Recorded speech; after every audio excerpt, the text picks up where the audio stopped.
Hi guys, welcome back to delivery guide Kannada YouTube channel. ನಾನು ನಿಮ್ಮ ಯಶವಂತ್. ಇವತ್ತಿನ ಈ ವಿಡಿಯೋದಲ್ಲಿ ಜೆಪ್ಟೋ ಐಡಿ ಹೇಗೆ ಕ್ರಿಯೇಟ್ ಮಾಡೋದು ಅಂತ ಹೇಳ್ಬಿಟ್ಟು ನಾನು ನಿಮಗೆ ತಿಳಿಸ್ಕೊಡ್ತೀನಿ. ಅಂತ ಅಂದ್ರೆ ನಿಮಗೆ ಜೆಪ್ಟೋಗೆ ಏನಾದ್ರು ಜಾಯ್ನ್ ಆಗಬೇಕು ಅಂತ ಇದ್ರೆ ಐಡಿ ಯಾವ ರೀತಿ ಕ್ರಿಯೇಟ್ ಮಾಡೋದು, ಜೊತೆಯಲ್ಲಿ ನೀವು ಐಡಿ ಕ್ರಿಯೇಟ್ ಮಾಡ್ಕೊಳ್ಳೋಕೆ ಯಾವೆಲ್ಲ ಡಾಕ್ಯುಮೆಂಟ್ ಬೇಕೋ, ಆಮೇಲೆ ಇನ್ನೊಂದು ಹೇಗೆ ಈಸಿಯಾಗಿ ನಾವು ಮನೇಲಿ ಕುತ್ಕೊಂಡು ನಾವು ಐಡಿ ಕ್ರಿಯೇಟ್ ಮಾಡ್ಕೊಂಡು ಆಮೇಲೆ ನಾವು ಸ್ಟೋರ್ ಹತ್ರ ಹೋಗೋದು ಅಂತ ಹೇಳ್ಬಿಟ್ಟು ನಾನು ನಿಮಗೆ ತಿಳಿಸ್ಕೊಡ್ತೀನಿ. ಅಂತಂದ್ರೆ ಒಂದು 6-7 ನಿಮಿಷದಲ್ಲೆಲ್ಲ ನಾವೇನು ಅಂತಂದ್ರೆ ಒಂದು ಐಡಿನ ಕ್ರಿಯೇಟ್ ಮಾಡ್ಕೊಂಬೋದು. ಏನ್ ತುಂಬಾ ಜಾಸ್ತಿ ಇಲ್ಲ ಅಂತಂದ್ರೆ ಒಂದೊಂದು ಡೆಲಿವರಿ ಜಾಬ್ ಅಲ್ಲಿ ಏನಂತಂದ್ರೆ ತುಂಬಾ ಜಾಸ್ತಿ ಲೆಂತ್ ಇರುತ್ತೆ. ಬಟ್ ಇದ್ರಲ್ಲಿ ಯಾವ್ದಾದಂತ ಲೆಂತ್ ಇಲ್ಲ. ಅಂದ್ರೆ ಈಸಿಯಾಗಿ ನಮ್ಮ ಹತ್ರ ಡಾಕ್ಯುಮೆಂಟ್ ಕರೆಕ್ಟ್ ಆಗಿತ್ತು ಅಂತ ಅಂದ್ರೆ ಒಂದ್ 6-7 ನಿಮಿಷದಲ್ಲೆಲ್ಲ ನಾವು ಐಡಿನ ಕ್ರಿಯೇಟ್ ಮಾಡ್ಕೊಂಡು ನೆಕ್ಸ್ಟ್ ಬೇಕು ಅಂತಂದ್ರೆ ನಾವು ಡ್ಯೂಟಿನೂ ಕೂಡ ಮಾಡ್ಬೋದು.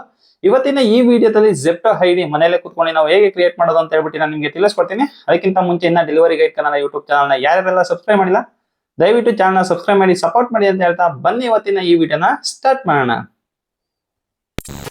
ಗೈಸ್ ನೋಡಿ, ಇವಾಗ ಡಿಸ್ಕ್ರಿಪ್ಷನ್ ಅಲ್ಲಿ ಒಂದು ಲಿಂಕ್ ಕೊಟ್ಟಿದ್ದೀನಿ. ಆ ಲಿಂಕ್ ಮೇಲೆ ನೀವು ಟ್ಯಾಪ್ ಮಾಡ್ತಿದ್ದಂಗೆ ಡೈರೆಕ್ಟ್ ಆಗಿ ನಿಮಗೆ ಪ್ಲೇ ಸ್ಟೋರಿಗೆ ಕರ್ಕೊಂಡು ಹೋಗುತ್ತೆ. ಪ್ಲೇ ಸ್ಟೋರಿಗೆ ಕರ್ಕೊಂಡು ಹೋಗ್ಬಿಟ್ಟು ಜೆಪ್ಟೋ ಡೆಲಿವರಿ ಪಾರ್ಟ್ನರ್ ಅಪ್ಲಿಕೇಶನ್ ಅಂತ ಇರುತ್ತೆ. ಆ ಅಪ್ಲಿಕೇಶನ್ ನೀವು ಇನ್ಸ್ಟಾಲ್ ಮಾಡ್ಕೊಳ್ಳಿ. ಇನ್ಸ್ಟಾಲ್ ಆದ್ಮೇಲೆ ಯಾವ ರೀತಿ ಐಡಿ ಕ್ರಿಯೇಟ್ ಮಾಡೋದು ಅಂತ ಹೇಳ್ಬಿಟ್ಟು ನಾನು ನಿಮಗೆ ಸ್ಟೆಪ್ ಬೈ ಸ್ಟೆಪ್ ನಾನು ಇಲ್ಲಿ ತೋರಿಸ್ತಾ ಹೋಗ್ತೀನಿ. ನೋಡಿ, ಇಲ್ಲಿ ಸ್ಕ್ರೀನ್ ಮೇಲೆ ಕೂಡ ನಾನು ಹಾಕಿರ್ತೀನಿ. ಇವಾಗ ನಾನು ಇನ್ಸ್ಟಾಲ್ ಮಾಡ್ಕೊಂಡಿನಿ. ಇನ್ಸ್ಟಾಲ್ ಮಾಡ್ಕೊಂಡ್ಮೇಲೆ ನೆಕ್ಸ್ಟ್ ಪ್ರೊಸೆಸ್ ಅಂತಂದ್ರೆ ಫಸ್ಟ್ ನೀವು ವಿಡಿಯೋ ನೋಡ್ಬಿಡಿ, ಆಮೇಲೆ ಈಸಿಯಾಗಿ ನೀವು ಕ್ರಿಯೇಟ್ ಮಾಡ್ಕೊಬೋದು. ಅದರಿಂದಾಗಿ ಬನ್ನಿ ಇವಾಗ ಅಪ್ಲಿಕೇಶನ್ ಇನ್ಸ್ಟಾಲ್ ಮಾಡ್ಕೊಂಡಿನಿ. ಅಪ್ಲಿಕೇಶನ್ ಇನ್ಸ್ಟಾಲ್ ಮಾಡ್ಕೊಂತಿದ್ದಂಗೆ ಇವಾಗ ಫಸ್ಟ್ ಓಪನ್ ಕೊಡೋಣ. ನೋಡಿ, ಜೆಪ್ಟೋ ಡೆಲಿವರಿ ಪಾರ್ಟ್ನರ್ ಆ್ಯಪ್ನ ನಾನು ಇವಾಗ ಓಪನ್ ಮಾಡ್ತೀನಿ. ಓಪನ್ ಮಾಡ್ದಂಗೆ ಸ್ವಲ್ಪ ಇನ್ಸ್ಟಾಲ್ ಆಗ್ಬೇಕಲ್ಲ, ಅದಕ್ಕೋಸ್ಕರ ಸ್ಕ್ಯಾನ್ ಎಲ್ಲ ಮಾಡ್ತಾ ಇದೆ, ಸೆಕ್ಯೂರಿಟಿ ಸ್ಕ್ಯಾನ್ ಮಾಡ್ತಾ ಇದೆ. ಆಮೇಲೆ ಗಿವ್ ಪರ್ಮಿಷನ್ ಕೊಡ್ಬೇಕಾಗ್ತದೆ. ಅಂತಂದ್ರೆ ಏನೇನು ಪರ್ಮಿಷನ್ ಕೇಳುತ್ತೆ ಎಲ್ಲ ಪರ್ಮಿಷನ್ ನೀವು ಕೊಡ್ಬೇಕಾಗ್ತದೆ. ನೋಡಿ, ಗಿವ್ ಪರ್ಮಿಷನ್ ಕೊಟ್ಟೆ, ವೈಲ್ ಯೂಸಿಂಗ್ ದ ಆ್ಯಪ್ ಕೊಟ್ಟೆ, ಆಮೇಲೆ ಗೋ ಟು ಸೆಟ್ಟಿಂಗ್ಸ್ ಕೊಡ್ಬೇಕಾಗುತ್ತೆ. ಇವಾಗ ಗೋ ಟು ಸೆಟ್ಟಿಂಗ್ಸ್ ಕೊಟ್ಟೆ, ಆಮೇಲೆ ಅಲೋ ಆಲ್ ದ ಟೈಮ್ ಕೊಡ್ಬೇಕಾಗುತ್ತೆ. ಇವಾಗ ಅಲೋ ಆಲ್ ದ ಟೈಮ್ ಕೊಟ್ಟೆ, ಏನೇನು ಪರ್ಮಿಷನ್ ಕೇಳುತ್ತೆ ಎಲ್ಲದಕ್ಕೂ ಕೊಡ್ಬೇಕು. ಗಿವ್ ಪರ್ಮಿಷನ್ ಕೊಡ್ಬೇಕು ನೀವು ಇವಾಗ ಪ್ರತಿಯೊಂದಕ್ಕೂ ಪರ್ಮಿಷನ್ ಕೊಟ್ಟು ವೈಲ್ ಯೂಸಿಂಗ್ ಆಪ್ ಅನ್ನೋದ್ರ ಮೇಲೆ ಕೊಡಿ. ಆಮೇಲೆ ನೋಟಿಫಿಕೇಶನ್ ಕೇಳ್ತಾ ಇದೆ.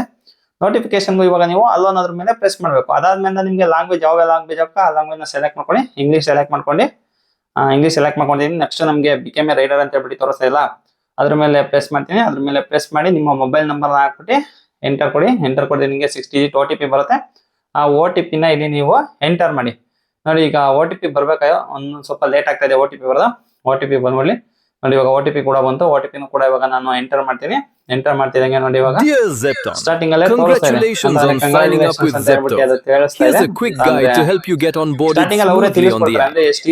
As you can see below your screen, there are two sections: work details and documents. Work details is where you will be asked for your vehicle details, city and store. And documents is where you need to fill in your Aadhaar, PAN and verify yourself with a selfie. Click on work details to get started. Guys, ನೋಡಿ, ಇವಾಗ work details ಅಂತ ಕಾಣಿಸ್ತಾ ಇದೆ. Congratulations on signing up with Zepto. Here's a quick guide to help you get onboarded smoothly on the app. As you can see below your screen, there are two sections: work details and documents.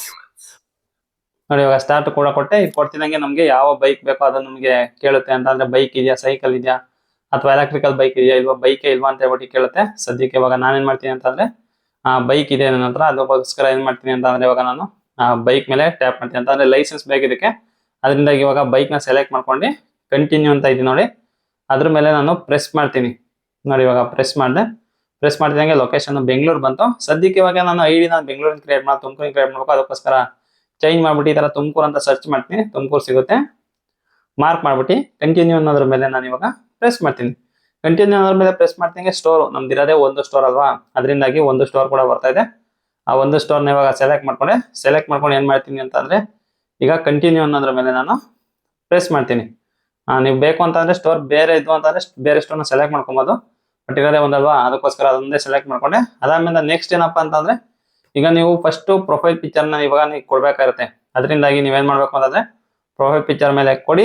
ಆಮೇಲೆ ಈ ತರ ಬೇಕು ಅಂತಾರೆ ಈ ತರ selfie ನೀಟಾಗಿ clean ಆಗಿ ಕೊಡಿ. ಪದೇ ಚೇಂಜ್ ಮಾಡಕ್ಕಾಗಲ್ಲ. ಈಗ ನೋಡಿ, ಸೆಲ್ಫಿನೂ ಕೂಡ ಅಪ್ಲೋಡ್ ಆಯ್ತು. ಅದಾದ್ಮೇಲೆ ನೆಕ್ಸ್ಟ್ ಏನಪ್ಪಾ ಅಂತ ಅಂದ್ರೆ ನೀವು ಆಧಾರ್ ಕಾರ್ಡ್ನ ನೀವು ಇವಾಗ ಕೊಡ್ಬೇಕಾಗುತ್ತೆ. ನೋಡಿ, ಇಲ್ಲಿ ಆಧಾರ್ ಕಾರ್ಡ್ ಅಂತ ಇದೆಯಲ್ಲ, ಆಧಾರ್ ಕಾರ್ಡ್ ಅನ್ನೋದ್ರ ಮೇಲೆ ನೀವು ಇವಾಗ ಪ್ರೆಸ್ ಮಾಡಿ. ಯಾಕೆ ಲೇಟ್ ಆಗ್ತಾ ಇದೆ ನೋಡಿ, ಆಧಾರ್ ಕಾರ್ಡ್ ಇವಾಗ ಪ್ರೆಸ್ ಮಾಡಿದೆ. ನಿಮ್ಮ ಆಧಾರ್ ಕಾರ್ಡ್ ನಂಬರ್ ಇರುತ್ತಲ್ಲ, ನಿಮ್ಮ ಆಧಾರ್ ಕಾರ್ಡ್ ನಂಬರ್ನ ಇಲ್ಲಿ ಎಂಟರ್ ಮಾಡಿ. ನೋಡಿ, ಇವಾಗ ಎಂಟರ್ ಕೂಡ ನಾನು ಮಾಡಿದೆ. ಎಂಟರ್ ಮಾಡ್ತಿದ್ದಂಗೆ ನಿಮಗೆ ಒಂದು OTP ಬರುತ್ತೆ, ಗೆಟ್ OTP ಅಂತ ಹೇಳ್ಬಿಟ್ಟು ನೀವು OTP ಕೊಡಿ. ನಿಮ್ಮ ಮೊಬೈಲ್ ಲಿಂಕ್ ಆಗಿರ್ಬೇಕು ಆಧಾರ್ ಕಾರ್ಡ್, ಇಲ್ಲ ಅಂತಂದ್ರೆ ಆಗಲ್ಲ. ನೋಡಿ, ಇವಾಗ ಗೆಟ್ OTP ಅಂತ ಕೊಡ್ತಿದ್ದಂಗೆ ಈ ತರ ಲೋಡ್ ಆಗುತ್ತೆ. ಈ ತರ ಆಗ್ತಿದಂಗೆ OTP ಕೂಡ ಬರುತ್ತೆ. ಅಂತಂದ್ರೆ ನೀವು ಏನ್ ರಿಜಿಸ್ಟರ್ ಮಾಡಿರ್ತೀವಿ ಆಧಾರ್ ಕಾರ್ಡ್ ಮತ್ತೆ ಮೊಬೈಲ್ ನಂಬರ್ ಏನ್ ಮಾಡಿರ್ತೀವಿ ನಾವು, ಅದಕ್ಕೆ ಇವಾಗ OTP ಬರುತ್ತೆ ನೋಡಿ. OTP ಕೂಡ ಎಂಟರ್ ಮಾಡಿ ಕಂಪ್ಲೀಟ್ ವೆರಿಫಿಕೇಶನ್ ಅಂತ ಇದೆಯಲ್ಲ, ಆ ಕಂಪ್ಲೀಟ್ ವೆರಿಫಿಕೇಶನ್ ಅದ್ರ ಮೇಲೆ ನಾವು ಪ್ರೆಸ್ ಮಾಡ್ಬೇಕಾಗುತ್ತೆ ನೋಡಿ. ಲೋಡ್ ಆಗ್ತಾ ಇದೆ ಈಗ, ಅದು ಕೂಡ ಸಕ್ಸಸ್ಫುಲ್ ಆಯ್ತು. ನೆಕ್ಸ್ಟ್ ಸ್ಟೆಪ್ ಪಾನ್ ಕಾರ್ಡ್ ಮೇಲೆ ಪ್ರೆಸ್ ಮಾಡಿ. ಪಾನ್ ಕಾರ್ಡ್ ಮೇಲೆ ಪ್ರೆಸ್ ಮಾಡ್ತಿದ್ದಂಗೆ ನೀವು ಪಾನ್ ಕಾರ್ಡ್ ನಂಬರ್ನ ಇಲ್ಲಿ ಎಂಟರ್ ಮಾಡ್ಬೇಕಾಗುತ್ತೆ. ಅಂತ ಅಂದ್ರೆ ನಿಮ್ಮ ಪಾನ್ ಕಾರ್ಡ್ ನಂಬರ್ ಅಲ್ಲಿ ಏನಿರುತ್ತೋ ಆ ನಂಬರ್ನ ನೀವು ಎಂಟರ್ ಮಾಡಿ. ಅಂತಂದ್ರೆ ಪಾನ್ ಕಾರ್ಡ್ ಫೋಟೋ ಏನು ಕೇಳಲ್ಲ ಇಲ್ಲಿ. ಬಟ್ ಏನ್ ಮಾಡ್ಬೇಕು ಅಂತಂದ್ರೆ ನೀವು ಕರೆಕ್ಟ್ ಆಗಿ ನಿಮ್ದೇ ಆದಂತ ಪಾನ್ ಕಾರ್ಡ್ನ ಕೊಡಿ. ಯಾವ್ದಾವ್ದೋ ಕೊಟ್ರೆ ಇಲ್ಲಿ ಅಪ್ರೂವ್ ಆಗಲ್ಲ ಅದು. ತುಂಬಾ ಜನ ಎಷ್ಟೊಂದ್ ಜನ ಮಿಸ್ಟೇಕ್ ಮಾಡಿದ್ರೆ ಅಷ್ಟೇ, ಯಾವ್ದೋ ಪಾನ್ ಕಾರ್ಡ್ ಹಾಕೋದು ಈ ತರ ಎಲ್ಲ ಮಾಡ್ತಾರೆ ನೋಡಿ. ಇವಾಗ ಪಾನ್ ಕಾರ್ಡ್ ಕೂಡ ಎಂಟರ್ ಮಾಡ್ಬಿಟ್ಟು ವೆರಿಫೈ ಅನ್ನೋದ್ರ ಮೇಲೆ ನಾನು ಪ್ರೆಸ್ ಮಾಡ್ತೀನಿ. ವೆರಿಫೈ ಅನ್ನೋದ್ರ ಮೇಲೆ ಪ್ರೆಸ್ ಮಾಡ್ತಿದ್ದಂಗೆ ನೋಡಿ ಅದು ಕೂಡ ಇವಾಗ ಕಂಪ್ಲೀಟ್ ಆಯ್ತು. ಪಾನು, ಆಧಾರ್, ಪ್ರೊಫೈಲ್ 3 ಇವಾಗ ಕಂಪ್ಲೀಟ್ ಆಗಿದೆ. ನೆಕ್ಸ್ಟ್ ಇವಾಗ ಕೊಡ್ಬೇಕಾದ್ರೆ ಡ್ರೈವಿಂಗ್ ಲೈಸೆನ್ಸ್. ಈಗ ಡ್ರೈವಿಂಗ್ ಲೈಸೆನ್ಸ್ ಮೇಲೆ ಕೂಡ ಟ್ಯಾಪ್ ಮಾಡ್ತೀನಿ. ಡ್ರೈವಿಂಗ್ ಲೈಸೆನ್ಸ್ ಮೇಲೆ ಟ್ಯಾಪ್ ಮಾಡ್ತಿದ್ದಂಗೆ ಕ್ಯಾಪ್ಚರ್ ಫೋಟೋ ಅಂತ ಅಂದ್ರೆ ನೀವು ಫೋಟೋ ಕೊಡ್ಬೇಕಂತ ನಿಮ್ಮ ಡ್ರೈವಿಂಗ್ ಲೈಸೆನ್ಸ್. ಅದರಿಂದಾಗಿ ಇವಾಗ ನಾನು ಡ್ರೈವಿಂಗ್ ಲೈಸೆನ್ಸ್ ಫೋಟೋ ಕೂಡ ಕೊಡ್ತಾ ಇದೀನಿ ನೋಡಿ. ಈ ತರ ತೋರಿಸುತ್ತೆ. ಕರೆಕ್ಟ್ ಆ ಬಾಕ್ಸ್ ಏನಿದೆಯೋ ಆ ಬಾಕ್ಸ್ ಒಳಗಡೆ ಇಟ್ಬಿಟ್ಟು ನೀವು ಈ ತರ ಫೋಟೋ ಕ್ಲಿಕ್ ಮಾಡಿ ಕನ್ಫರ್ಮ್ ಅಂಡ್ ಅಪ್ಲೋಡ್ ಅಂತ ಇದೆಯಲ್ಲ ಅದ್ರ ಮೇಲೆ ನೀವು ಪ್ರೆಸ್ ಮಾಡ್ಬೇಕಾಗುತ್ತೆ. ಈಗ ನೋಡಿ ನಾನು ಇವಾಗ ಅದನ್ನು ಕೂಡ ಪ್ರೊಸೀಡ್ ಮಾಡಿದೆ. ಅಂತಂದ್ರೆ ಈಗ ಬ್ಯಾಕ್ ಸೈಡ್ ಇಂದ ಕೊಡ್ಬೇಕಾಗುತ್ತೆ, ಫ್ರಂಟ್ ಬ್ಯಾಕ್ ಎರಡು ಕೊಡ್ಬೇಕು. ಈಗ ಬ್ಯಾಕ್ ಸೈಡ್ ಇಂದ ಕೂಡ ನಾನು ಕ್ಲಿಕ್ ಮಾಡ್ತಾ ಇದೀನಿ. ಅದನ್ನು ಕೂಡ ಕನ್ಫರ್ಮ್ ಅಂಡ್ ಅಪ್ಲೋಡ್ ಅಂತ ಇದೆಯಲ್ಲ ಅದ್ರ ಮೇಲೆ ನಾನು ಇವಾಗ ಪ್ರೆಸ್ ಮಾಡ್ತೀನಿ. ಈಗ ನೋಡಿ ಸದ್ಯಕ್ಕೆ ಫ್ರಂಟ್ ಬ್ಯಾಕ್ ಎರಡನ್ನು ಕೂಡ ಸಬ್ಮಿಟ್ ಮಾಡಿದ್ರೆ ಆಲ್ಮೋಸ್ಟ್ ಅದು ಎಲ್ಲ ಕೂಡ ಫಿನಿಶ್ ಆಯ್ತು. ಈಗ ಕಟ್ಬೇಕಾಗಿರೋದೇ ಒಂದು ನಾವು ಜಾಯ್ನಿಂಗ್ ಫೀಸ್ ಕಟ್ಬೇಕು. ಒಂದೇ ಸಲ ಕಟ್ತೀರಾ ಅಂತ ಅಂದ್ರೆ 1500 ರೂಪಾಯಿ ಕೇಳ್ತಾ ಇದೆ. ಇನ್ಸ್ಟಾಲ್ಮೆಂಟ್ ಅಲ್ಲಾದ್ರೆ 0 ಅಂತ ಅಂದ್ರೆ ಅಂದ್ರೆ ವಾರ 500 ರೂಪಾಯಿ ಕಟ್ ಆಗುತ್ತೆ. ಸದ್ಯಕ್ಕೆ ನಾನೇನ್ ಮಾಡ್ತೀನಿ ಅಂತಂದ್ರೆ 0ನೇ ಇವಾಗ ಕೊಡ್ತೀನಿ. ಅಂತಂದ್ರೆ ನಿಮ್ಮ ಹತ್ರ ಅಮೌಂಟ್ ಇತ್ತು, ನಾನು ರೆಗ್ಯುಲರ್ ಆಗಿ ಡ್ಯೂಟಿ ಮಾಡ್ತೀನಿ ಅಂತಂದ್ರೆ 1500 ರೂಪಾಯಿ ಕಟ್ಬೇಡಿ. ಒಂದೊಂದ್ಸಲ ಏನಾಗುತ್ತೆ ಅಂತಂದ್ರೆ ಸ್ಟೋರ್ ಅಲ್ಲಿ ವೇಕೆನ್ಸಿ ಇರಲ್ಲ. ನೀವು ಏನ್ ಮಾಡ್ಬೇಕು ಅಂತಂದ್ರೆ 0 ಇದೆಯಲ್ಲ ಅದನ್ನೇ ಕೊಡಿ. ಏನಕ್ಕೆ ಅಂತಂದ್ರೆ 300 ರೂಪಾಯಿ ಬೇಕಾದ್ರೆ ಜಾಸ್ತಿ ಆದ್ರೂ ಆಗ್ಲಿ ನಿಮ್ಗೆ ತುಂಬಾ ಸ್ಟೋರ್ಗಳಲ್ಲಿ ವೇಕೆನ್ಸಿ ಇರಲ್ಲ. ಅದರಿಂದ ಅವಾಗ ತುಂಬಾ ತೊಂದರೆ ಆಗುತ್ತೆ. ಈಗ 1500 ರೂಪಾಯಿ ಕಟ್ಬಿಟ್ಟು ಕೆಲಸ ಇಲ್ದಂಗೆ ಸುಮ್ಮನೆ ಕುತ್ಕೊಳಕ್ಕಾಗಲ್ಲ.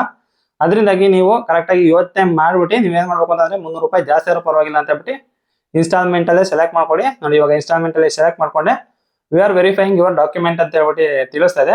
Don't worry we will notify you in few hours ಅಂತ ಹೇಳ್ಬಿಟ್ಟು ತೋರಿಸ್ತಾ ಇದೆ. ಬಟ್ ಗೈಸ್ ಏನ್ ತುಂಬಾ ಹೊತ್ತು ಏನ್ ತಗೊಳಲ್ಲ, ಅಂದ್ರೆ ತುಂಬಾ ಬೇಗನೆ ಆಗೋಗುತ್ತೆ. ನಮ್ದೆಲ್ಲ ಡಾಕ್ಯುಮೆಂಟ್ ಕರೆಕ್ಟ್ ಆಗಿತ್ತು, ಸೆಲ್ಫ್ ಎಲ್ಲ ಮ್ಯಾಚ್ ಆಯ್ತು ಅಂತಂದ್ರೆ ನೋಡಿ ಆರಾಮಾಗಿ ಆಗೋಗುತ್ತೆ. ಆಮೇಲೆ ಈ ತರ ಅಡ್ವರ್ಟೈಸ್ಮೆಂಟ್ ಎಲ್ಲ ತೋರಿಸುತ್ತೆ. ನೀವ್ ಏನ್ ಮಾಡ್ಬೇಕು ಅಂತಂದ್ರೆ ಇಷ್ಟೆಲ್ಲ ಪ್ರೊಸೆಸ್ ಆದ್ಮೇಲಿಂದ ನೀವು ಒಂದ್ಸಲ ಅಪ್ಲಿಕೇಶನ್ ಇದೆಯಲ್ಲ ಅಪ್ಲಿಕೇಶನ್ ಒಂದ್ಸಲ ಕ್ಲೋಸ್ ಮಾಡ್ಬಿಡಿ. ಇದೆಲ್ಲ ಆಗ್ತಿನಂಗೆ ನೀವೆಲ್ಲ ಡಾಕ್ಯುಮೆಂಟ್ ಎಲ್ಲ ಅಪ್ಲೋಡ್ ಮಾಡಿದ್ಮೇಲೆ ಅಪ್ಲಿಕೇಶನ್ ಕ್ಲೋಸ್ ಮಾಡಿ ತಕ್ಷಣ ಓಪನ್ ಮಾಡಿದ್ರು ಆಗಿರುತ್ತೆ. ಅಕಸ್ಮಾತ್ ಆಗಿಲ್ಲ ಅಂತಂದ್ರೆ ಒಂದ್ 5-10 ನಿಮಿಷ ನೀವು ಬಿಟ್ಟು ಬಂದ್ರು ಕೂಡ ನೀವು ಆಮೇಲೆ ಬಂದಿರುತ್ತೆ ನೋಡಿ. ಇವಾಗ ID ಕೂಡ ನಮ್ದು ಆಕ್ಟಿವೇಟ್ ಆಯ್ತು. ID ಆಕ್ಟಿವೇಟ್ ಆದ್ಮೇಲೆ ನಮ್ಮ ಸ್ಟೋರ್ ಕೂಡ ಇಲ್ಲಿ ಲೊಕೇಶನ್ ತೋರಿಸ್ತಾ ಇದೆ. ರೀಸ್ಟೋರ್ ಅನ್ನೋದ್ರ ಮೇಲೆ ಕಂಟಿನ್ಯೂ ಮಾಡಿ ಆಮೇಲೆ ಕಂಟಿನ್ಯೂ ಅಂತ ಕೊಡಿ ನೋಡಿ. ಆಲ್ರೆಡಿ ನಮ್ಮ ID ಕ್ರಿಯೇಟ್ ಆಗೋಯ್ತು. ನಿಮ್ಮ ಮುಂದೆನೆ ಬರೀ 5 ನಿಮಿಷದಲ್ಲಿ ನಾನು ಜೆಪ್ಟೋ ID ನ ಕ್ರಿಯೇಟ್ ಮಾಡಿ ತಿಳಿಸಿದೀನಿ ನೋಡಿ. ಆಲ್ರೆಡಿ ಇನ್ಸೆಂಟಿವ್ ಎಲ್ಲ ಬರ್ತಾ ಇದೆ. ಅದರಿಂದಾಗಿ ಆರಾಮಾಗಿ ಜಾಯ್ನ್ ಆಗ್ಬೋದು, ಏನ್ ತೊಂದರೆ ಇಲ್ಲ ನೋಡಿ. ಆರಾಮಾಗಿ ಇವಾಗ ID ಕ್ರಿಯೇಟ್ ಆಗೋಯ್ತು. ಅಂತಂದ್ರೆ ಎಷ್ಟೊಂದ್ ಜನ ಏನ್ ಅನ್ಕೊಂಡಿರ್ತಾರೆ ಅಂತಂದ್ರೆ ID ಕ್ರಿಯೇಟ್ ಮಾಡೋದು ತುಂಬಾ ಕಷ್ಟ ಇರುತ್ತೆ, ತುಂಬಾ ಲೇಟ್ ಆಗುತ್ತೆ. ಅದಕ್ಕೋಸ್ಕರ ID ಕ್ರಿಯೇಟ್ ಮಾಡೋಕೆ ತಲೆ ಕೆಡ್ಸ್ಕೊಂಡ್ಬಿಡ್ತಾರೆ ನೋಡಿ.